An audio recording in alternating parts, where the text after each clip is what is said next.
Lo hacemos con Pepe Baynard, director de bolsasyfuturos.com. Pepe, muy buenos días. Hola, buenos días, ¿qué tal?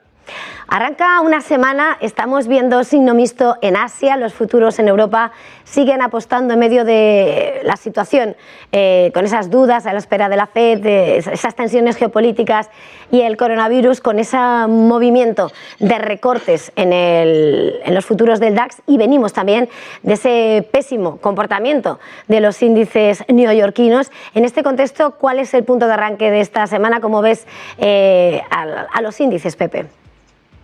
Bueno, la verdad es que hemos tenido una semana muy complicada, muy peligrosa, y sobre todo las bolsas americanas han tenido caídas muy fuertes que empiezan a, bueno, por dar señales ya de medio plazo realmente peligrosas. El problema que teníamos en las bolsas americanas es que habían subido mucho sin descanso. De hecho, el año pasado fue una excepción. El caso del S&P 500, todos los años, tradicionalmente, en algún momento bajaba un 10% desde los máximos.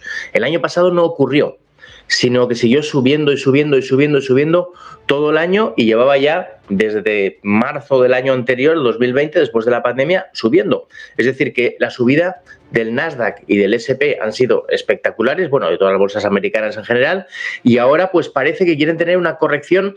El problema que es que la corrección siempre suele ser acorde al tamaño de la subida. Entonces, claro, como la subida ha sido muy grande, la corrección tiene que ser proporcional.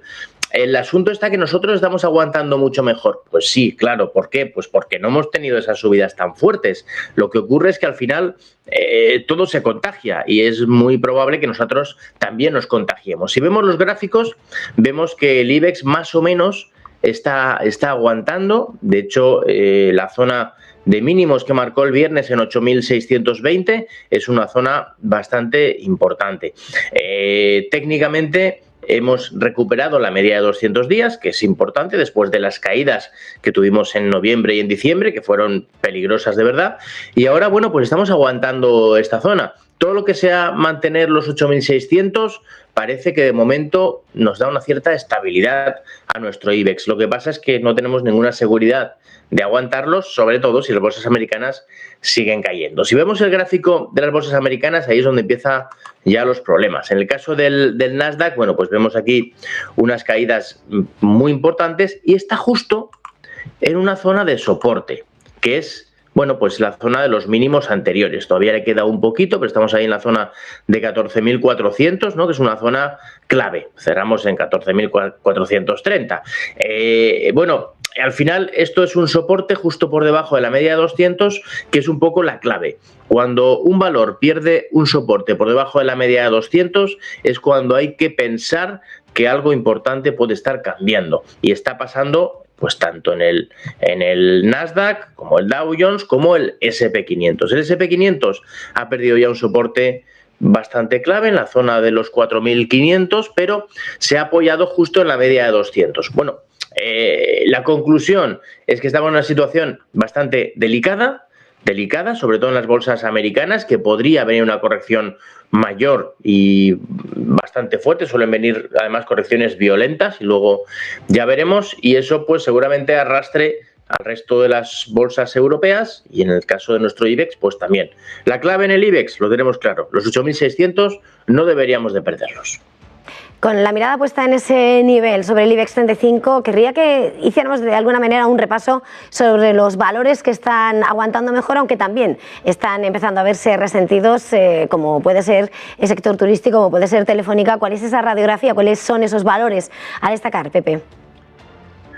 Bueno, pues en efecto hay valores que están aguantando bien. Además son los que peor lo hacían durante la pandemia, y bueno, en la recuperación pues han ido recuperando, pero tampoco lo han hecho excesivamente bien, como el caso que dices de las turísticas, ¿no? Las turísticas están aguantando ahora bastante bien, curiosamente. Bueno, quizás ahora hay otros problemas que no son tan graves como lo de la pandemia. La pandemia ya se está viendo un final, y eso hace que estén aguantando más o menos bien. Es verdad que dentro de las turísticas pues vemos a un IAG que es un poco la más débil todavía, que todavía no ha dado esas señales positivas de cambio de tendencia, pero sin embargo, bueno, pues vemos una estabilidad bastante grande en AENA, en Amadeus y en Meliá, ¿no? Vemos que están aguantando muy bien, no se han enterado de las caídas y eso es muy bueno. La banca sí que ha caído, ¿no? Lo que pasa es que había subido de manera espectacular, entonces esta caída que ha tenido esta semana pasada no parece demasiado grave, parece una caída más o menos normal, quitando incluso pues Bankinter, que reaccionó muy bien a los resultados el viernes. El resto, pues bueno, está teniendo esa pequeña corrección normal después de una subida fuerte, que en principio no es muy grave. Telefónica también está aguantando bien. La verdad es que Telefónica nos tiene un poco despistados porque tiene movimientos últimamente un tanto extraños, pero de momento mantiene una estructura de máximos y mínimos decrecientes que se puede confiar en ella. Y luego tenemos el tema de las eléctricas. Las eléctricas tradicionalmente sí que han funcionado pues como un valor refugio. Esto es porque hay gente o fondos que necesitan estar en bolsa, ¿no? 100%, y lo que hacen es que van rotando sectores. Y los sectores que mejor aguantan en las crisis pues son precisamente estos, ¿no? Muchas veces las eléctricas, que tienen ahí unos dividendos muy estables, y bueno, pues hay como un flujo de capital hacia estos valores que hace que aguanten y que no caigan, ¿no? En nuestro caso, pues estamos hablando de Iberdrola, de Endesa, que están aguantando fenomenalmente bien, Red Eléctrica, Enagas, incluso Naturgy, que ha subido muchísimo. Entonces son unos valores que están aguantando bien, no han dado todavía señales peligrosas y bueno, pues se pueden mantener en cartera, porque de hecho pueden seguir subiendo si el resto sigue haciendo las cosas raras.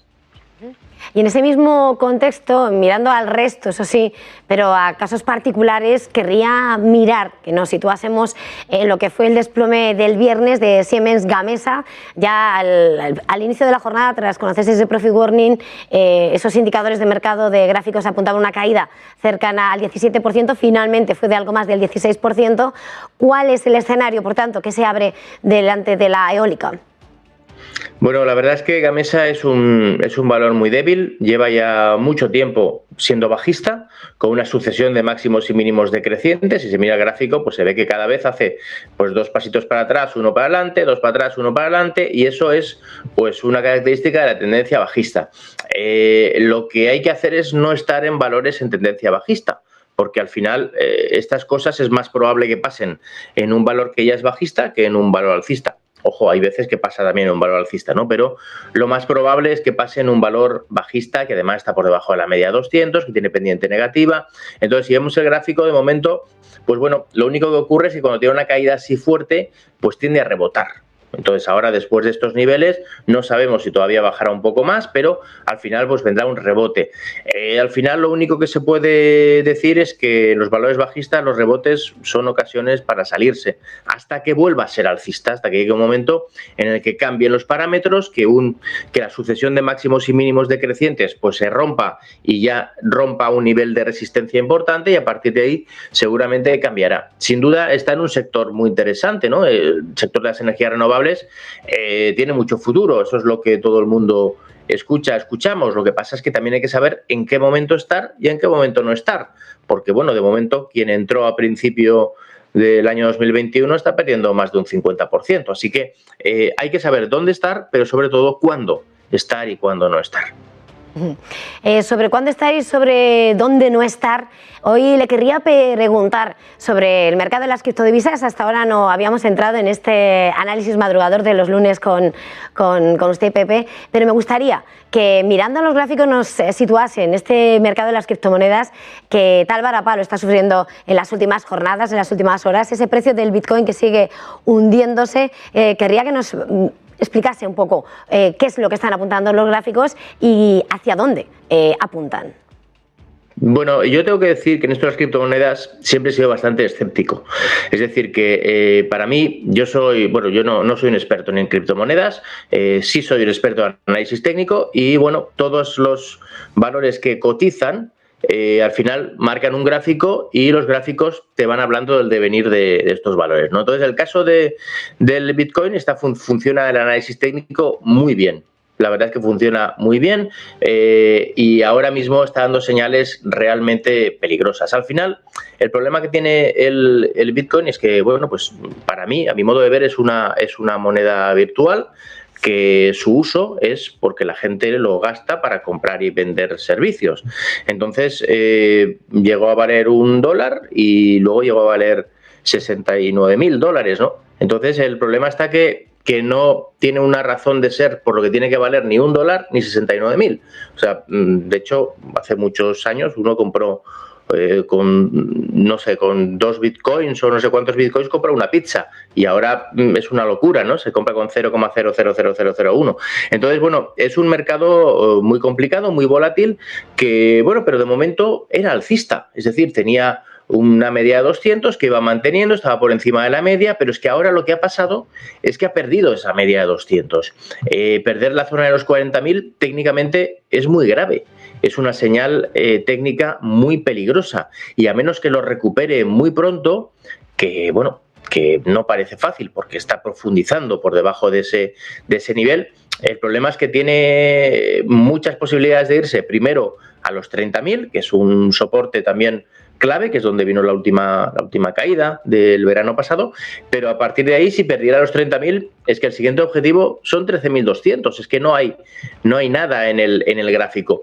Así que bueno, el tema, bueno, hablamos del Bitcoin porque es el que cotiza, el que tiene futuros en Estados Unidos, pero realmente todas las criptodivisas están cayendo igual, o sea, es un mercado que ha sufrido caídas importantísimas. Es un sector muy peligroso. Entonces, a mí, yo como analista financiero, ya digo que yo no invierto en criptomonedas. A mis clientes no les aconsejo invertir en criptomonedas.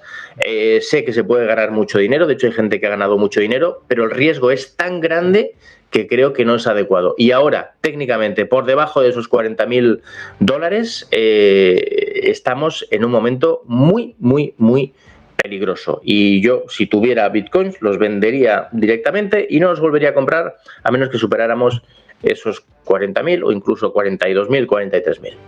Territorio delicado. Pepe Vainar, director de bolsasyfuturos.com, muchísimas gracias por acompañarnos en este arranque de semana para tomar el pulso a este vertiginoso mercado, renta variable, criptomonedas. Un placer, feliz jornada y feliz negocio.